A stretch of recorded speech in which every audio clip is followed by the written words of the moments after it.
Was it? আচ্ছা দেখেন যে মিটফোর্টের এই ঘটনাটা তো আমরা সবাই বুঝি যে এটা একটা স্পর্শকতা, আপনি নিজেও বলেছেন যে এটা একটা বিভৎস ঘটনা।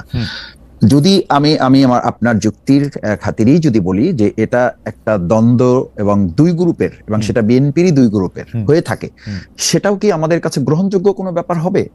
সেই জায়গাটা আমি বলছি যে তার সন্তান এখনো ভিডিও ক্লিপে পাওয়া যাচ্ছে, আমরা সেটা তো এখনো ভেরিফাই করতে পারি নাই, কিন্তু তার সন্তান, তার মেয়েও বলেছে, তার স্ত্রীও বলেছে।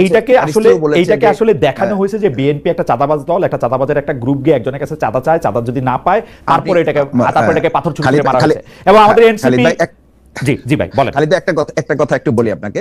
আমার শুধুমাত্র ওই দিন 12ই জুলাই, এটা সম্ভবত 9 তারিখে ঘটনা ঘটেছে, এটা 12ই জুলাই মিডিয়াতে এসেছে, এবং ওই দিন আমার দুটো প্রোগ্রাম ছিল। একটা প্রোগ্রাম ছিল ডেমরাতে, সেখানে আমি এটা বলেছি যে আমি ওখানে পরিষ্কার বলেছি যে আমি কোনো দলের বিরুদ্ধে বা কোনো ব্যক্তির বিরুদ্ধে কথা বলার জন্য এটা বলছি না। আমার ভিডিওটা এখনো পাবেন। কোনো দল বা কোনো ব্যক্তির বিরুদ্ধে বলার জন্য বলছি না, আমি বলছি দেশের মানুষের মানবিক বিবেচনা নেওয়ার জন্য যে এরকম অমানবিক কোন হত্যাকাণ্ডের জন্য আমাদের এই বাংলাদেশ নতুন করে 2024-এর জুলাই আগস্টে কিন্তু মাসুদ ভাই correct me if I am রং, মাসুদ ভাই আমি কারেক্ট মি ইফ রং, আমি কিন্তু আপনার শো দেখি, আমি আপনার শো দেখি, তো সেই জন্য আমার আপনার কথা শুনে যেটা মনে হয়েছে যে এই অমানবিকতার জন্য দায়ী হচ্ছে বিএনপি। মানে বিএনপি আবার বলছি, জি আবার বলি খালিদ ভাই, আবার 13 তারিখে যে আমরা প্রতিবাদ সমাবেশ করেছি, বিক্ষোভ সমাবেশ করেছি, সেখানেও আমি স্টার্ট করেছি, আমার পাশে আমার সভাপতি মানে আমার আমির নুর ইসলাম বুলবুল ভাই ছিলেন, যে আপনি তো আজকে কিছুটা লিবারেল করে শুরু করেছেন, ভালো হয়েছে যে পুরো আপনার এই ইনস্ট্রাকশনটাকে কেন্দ্র করে সবাই বক্তব্য দিয়েছে। আমার আমির আমাকে বলেছেন যে আমি শুরু করেছিলাম যে আজকের আমাদের এই সমাবেশটা কোনো ব্যক্তি বা দলের বিরুদ্ধে নয়, আমাদের এই সভা বা সমাবেশটা হচ্ছে এই অমানবিকতার বিরুদ্ধে, এই নৃশংসতার বিরুদ্ধে, এই বিভৎসতার বিরুদ্ধে। এটা যদি ভবিষ্যতে আর কেউ কারোর ব্যাপারে না করেন সেই ব্যাপারে আমি কিন্তু স্টার্টিংটা একদম, আমি তো প্রোগ্রাম পরিচালনার দায়িত্ব মহানগরের সেক্রেটারি হিসাবে, সেই জায়গায় কিন্তু স্টার্টিংটা করে আমি মেসেজ দিতে চেয়েছি যাতে এটা কেউ কোনো পরবর্তী যারা বক্তব্য দিবেন তারা যেন কোনো ব্যক্তি বা কোনো দলকে টার্গেট করে কথা বলে আমরা জিনিসটাকে যেন পলিটিসাইজ না করি।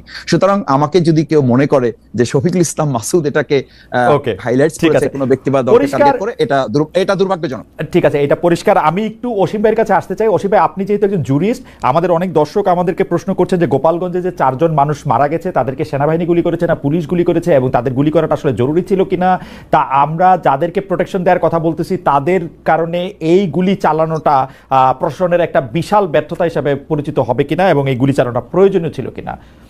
সেনাবাহিনী এই গুলি যদি চালিয়ে থাকে তাহলে সেই অর্ডার কে দিল? ধন্যবাদ। সেনাবাহিনী গুলি চালিয়েছে, কিন্তু সেনাবাহিনীর গুলিতে কেউ নিহত হয়েছেন কিনা সেটা আমরা কেউ জানি না, বা আইন শৃঙ্খলা রক্ষাকারী বাহিনী বা পুলিশ তাদের গুলিতে হয়েছে কিনা, কিংবা আপনাদের মাধ্যমে আমরা দেখেছি অনেক আগ্নেয়াস্ত্রধারী গোপালগঞ্জবাসী আপনার গুলিবর্ষণ করেছেন। আপনার 9 শুটার গান সহ দেখেছি, রিভলভার সহ দেখেছি, পিস্তল সহ দেখেছি। তারা কারা ছিলেন? তারা না সেনাবাহিনীর, না এনসিপির, না আপনার পুলিশের। তাহলে আমরা একটা কথা বলি, সেলফ ডিফেন্স বলে একটা কথা আছে, যে আপনি আমাকে একটা চর দেবেন, তাহলে আমি হয়তোবা সেটা আপনার প্রতিরোধ করার চেষ্টা করব, বা আমি আপনাকে একটা পাঞ্চ করতে পারবো, সর্বোচ্চ এইটুকু। আমি আপনাকে আগ্নেয়াস্ত্র দিয়ে হত্যা করতে পারবো না। এটা হচ্ছে যে প্রথম কথা। দ্বিতীয় কথাটা হচ্ছে বৈধ অস্ত্র কি অবৈধ অস্ত্র, সেটাও একটা বিষয় আছে। অস্ত্রটা 2009 সালের পর যদি আপনার ইস্যু হয়ে থাকে, তাহলে সে সমস্ত অস্ত্র স্বরাষ্ট্র মন্ত্রণালয় প্রজ্ঞাপন জারি করেছিল জমা দেওয়ার জন্য। হাজার হাজার অস্ত্র কিন্তু অবৈধ হয়ে গেছে, অস্ত্র অবৈধ হয়ে গেছে, কারণ জমাটা পড়েনি। যে পরিমাণ অস্ত্র আপনার 2009 সালের পর ইস্যু হয়েছে, আপনি এই প্রসঙ্গটা তুলেছেন, খুব ভালো করেছেন। আমি একটা কথা বলি, হাজার হাজার লক্ষ লক্ষ অস্ত্র এখনো অবৈধভাবে বাংলাদেশে রয়ে গেছে। আমাদের জন্য একটু এই আইনের বিষয়টা যদি একটু বলতেন, যে আমরা লেথাল উইপন ব্যবহার করতে গেলে কি কোনো স্পেশাল ইনস্ট্রাকশনের দরকার হয়? আমরা দেখেছি যে পুলিশ বা সেনাবাহিনী গোপালগঞ্জে লেথাল উইপন ব্যবহার করেছে একটু আগে থেকে। আইনের আপনার রিজনেবল ডিফেন্স বলে একটা কথা আছে। আপনার জীবন যখন আপনি প্রাণহানির শঙ্কা করেন আপনার, তাহলে সেক্ষেত্রে আপনি প্রাণহানিও ঘটাতে পারেন। ওকে, এটাও কিন্তু আছে। এখন কথাটা কয়েকদিন আগে আমরা দেখলাম যে সাবেক প্রধানমন্ত্রী শেখ হাসিনা বিবিসিতে যে লেথাল উইপন ইউজ করতে বলতেছেন, সেটা কি প্রধানমন্ত্রীর তরফ থেকে বলতে হয়?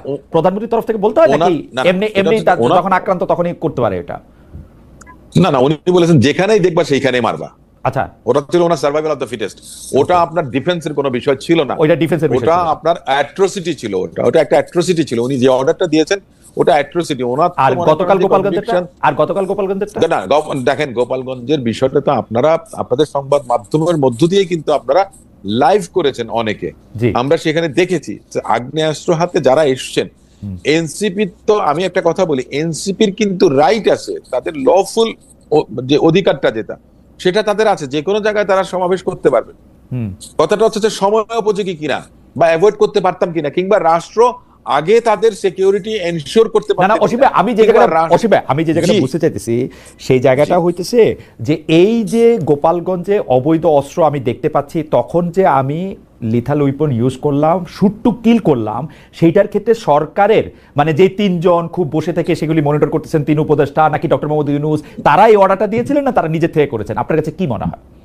আমরা তো জানি না, এটা তো মনে করেন যে অর্ডারটা কি দেয়া লাগে? দেয়া তো লাগে না।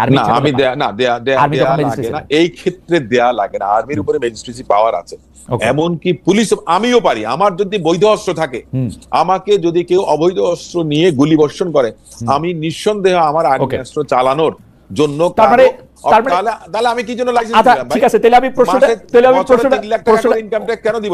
প্রশ্নটা অবশ্যই আমি একটু উল্টা জায়গা থেকে করি। সেইটা হচ্ছে আর্মি গুলি করতেছে, লোক মারা যেতেছে, অনেক না, 4 জন 3 জন, কেউ বলে থাকেন যে আরো 2-1 জন বেশি হয়তো আহত হয়ে থাকতে পারেন। সেই ক্ষেত্রে উপদেষ্টারা যখন তারা এটা দেখতেছিলেন তখন তারা মনে করছেন যে কাজটা ঠিকই আছে, মানে তারা তো এটা বন্ধ করতে বলেন নাই। দেখেন, কারো তো বলার দরকার না যে বন্ধ করেন কিংবা কন্টিনিউ করেন। তাহলে তো 3 জন বা 4 জন, তারা মনিটরিং করে কি 400 হতে পারে। তাহলে তারা মনিটরিং করে কি করতেছিলেন? 300 বা 400 হতে পারে। তারা মনিটরিংটা কি করতেছিলেন? ওনাদের একটা দায়বদ্ধতা আমি যতটুকু বুঝি সেটা হচ্ছে যে ওনাদের লোকজনদেরকে, এখন অনেকে ট্রল করেন কি শাপলা না এপিসি, কিন্তু মানে শাপলা না ট্যাঙ্ক না, কিন্তু আমি ফৌজদারি কার্যবিধি, অসীম ভাই, আমি ফৌজদারি কার্যবিধি যতটুকু, আপনি তো ম্যাজিস্ট্রেট ছিলেন, আমি ফৌজদারি কার্যবিধি যতটুকু বুঝি, আমি যদি ফৌজদারি কার্যবিধি যতটুকু বুঝি, মাঠে যেটা হইতেছে সেটা একজন স্বরাষ্ট্র উপদেষ্টা তার আরো 2 জন উপদেষ্টা নিয়ে মনিটর করবেন, দ্যাট অ্যালার্মস এ বেল। সাংঘাতিক রকমের ঘন্টা। কিন্তু আপনি কিন্তু কোর্টে এইটাকে আপনি মানে পার করতে পারবেন না, কিন্তু যদি বাংলাদেশে কোনোদিন ন্যায় বিচার হয় আপনি এটা করতে পারেন না। এবং এটা আপনি নাম দিতে পারেন না যে আপনি মনিটর করতেছেন, আপনি খোঁজ রাখতে পারেন, আপনি নাম দিতে পারেন না। আপনি একজন প্রথিতযশা ফৌজদারি লয়ার, আপনি জানেন যে তাহলে এটারে কি মিন হয় সেটা তো আপনি বুঝতে পারতেছেন। মানে আমি কি এটা ভিডিও গেম দেখতেছি, আমি এখানে বৈশা ওরে কোমুক গুলি কর অথবা গুলি করিস না। না, এখন দেখেন ক্যান দে ডু দ্যাট, মানে আপনি আমারে বলেন ক্যান দে ডু দ্যাট? না, এই বিষয়টা আমি আসলে মনে করেন যে আমার মন্তব্য করার খুব একটা বেশি কিছু নাই। এটা মানে কিভাবে আমি বলবো, আমি আসলে আমার নিজের আমি একটু মাসুদ ভাইয়ের কাছে যাই। মাসুদ ভাই, আপনার কাছে কি মনে হয় এটা কি হয় মানে ফৌজদারি কার্যবিধি অনুসারে পুলিশ প্রশাসন ম্যাজিস্ট্রেট এদের কি স্পেসিফিক দায়িত্ব এই কারণে দেওয়া হয় যে ওই মুহূর্তের আইন শৃঙ্খলা পরিস্থিতি যেটা যেরকমই হোক তারা সিদ্ধান্ত নেবে, তারা এটার মধ্যে এটা করবে। এইটার ক্ষেত্রে 3 জন এখানে বৈশা অনেকগুলি স্ক্রিন দিয়ে 3 জন উপদেষ্টা, স্বরাষ্ট্র উপদেষ্টা সহ এটা দেখতেছেন, এটা যদি লথ পয়েন্ট আপনি কোশ্চেন করেন কোর্টে, তাহলে এটার অবস্থা কি হবে? আপনি কোনোভাবে এটা জাস্টিফাই করতে পারবেন? মাসুদ, আপনি যদি একটু আমাদেরকে আলো দেখাইতেন। আলো হচ্ছে এখানে যে এটা অত্যন্ত দুর্ভাগ্যজনক, যেখানে আমি দেখতে পাচ্ছি যে আমার মাঠে যারা ক্রিমিনালস তারা আগ্নেয়াস্ত্র ব্যবহার করছে এবং সেটা একদম সাধারণ নাগরিকের উপরে তারা প্রয়োগ করছে। খুব স্বাভাবিক যে মানে আইনের তো আইন কিসের জন্য? আইন তো জনগণের জন্য, মানুষের জন্য তো আইন। আইনের জন্য তো মানুষ না, এই কথাটা তো আইনে বলা আছে বা আইনের একটা আমরা এসে বলে থাকি আর কি। তো যখন আমার নাগরিক বাঁচবে না, নাগরিক নিরাপদ থাকবে না, তখন আমার এই রুলস মানতে গিয়ে আমি ওই একটা উদাহরণ মাঝে মধ্যে বলি যে মানে প্রেসিডেন্ট যাবে হরিণ শিকারে, তো উজিরকে বলা আছে যে তোমার এই কাজগুলো করতে হবে আর কি। তো তার মধ্যে যে সে ঘোড়ার পিঠে উঠলে রেকাবে পা ঢুকে গেলে ওটা পাটাও বের করে দিতে হবে, এটা তার লিস্টে ছিল না। তো যখন পা ঢুকে গেছে সে খুব চিৎকার করতেছে, উজিরকে বলতেছে এটা খুলে দাও খুলে দাও। সে বলছে যে স্যার ঠিক আছে, আমি একটু লিস্টটা দেখে আসি যে আপনি যে কাজ দিয়েছিলেন তার মধ্যে আপনার রেকাবে পা ঢুকে গেলে ওটা বের করার দায়িত্ব আমার আছে কিনা। তো আপনি বলেন এই উজিরের কোনো দরকার আছে এই প্রেসিডেন্টের বা এই রাজার? দরকার নাই। তো আপনি যখন বাঁচবেন না বা আমার নাগরিক যখন হুমকির মুখে পড়ে, তখন সকল আইনের ঊর্ধ্বে গিয়ে তো এটা দায়িত্ব হয়ে যায়, তখন ওখানে যারা ফোর্স থাকেন তারা নাগরিককে বাঁচাবার প্রশ্নে যা করা দরকার সেটা তারা করবেন। ওখানে তো উচ্চপদস্থ একটা আছে, কমিটি থাকে, তাদের তো একটা ক্যাডার সিস্টেম তাদের তো আছে, যে অমুকে হলে অমুক, তারপরে হলো অমুক, এই ডিসিশনটা তিনি নিতে পারবেন, Absolutely. নিতে পারবেন, ডিসি বলতে পারবেন। এটার জন্য তো ঢাকা পর্যন্ত এটা জরুরি না। তারা দেয়ালে তারা মনিটর করতেছেন, মানে একটা জায়গায় তো এবং সেখানে কে আছেন? আসিফ নজরুল, ডক্টর আসিফ নজরুল কি এইটা জানেন না যে তিনি এটা করতে পারেন না? করলেও এটা প্রকাশ্যে করতে পারেন না, এবং বৈশা এখানে একটা মানে সিস্টেম করে এটা করতে পারেন না। এটা তো ওনার একটু আইন কানুন তো ওনার জানা থাকতে পারার কথা।